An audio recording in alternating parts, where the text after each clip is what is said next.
வீட்டில் ரொம்ப திஷ்டியாக இருக்குமா, என்ன பண்ணுறதுன்னே தெரியல அப்படின்னு ரொம்ப பயப்படுறவங்களுக்கு ஒரு சின்ன எளிய பரிகாரம், ஆனால் அதிசக்தி வாய்ந்த பரிகாரங்க.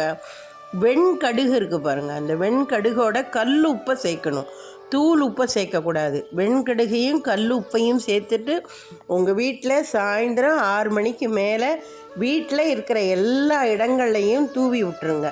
மறுநாள் காலையில் அந்த தூவி விட்ட கல் உப்பு வெண்கடுகெல்லாம் கூட்டி சுத்தம் பண்ணிவிட்டு மறுநாளும் சாயந்தரம் 6 மணிக்கு மேலே விளக்கேற்றி வச்சதுக்கப்புறம் புதுசாக கல் உப்பை தயார் பண்ணி கொட்டுங்க. இந்தமாரி தொடர்ந்து 3 நாள் சாயந்தரம் 6 மணிக்கு மேலே விளக்கேற்றினதுக்கு அப்புறம் இந்தமாரி வெண்கடுகை புதுசாக தயார் பண்ணி வீடு கூட தூவி விட்டுட்டு வந்தீங்கன்னு சொன்னால் எப்பேற்பட்ட கண் திஷ்டினாலும் ஏற்பட்ட துன்பங்கள் விலகி வீட்டில் நல்ல நேர்மறை சக்தி நிலவுங்க.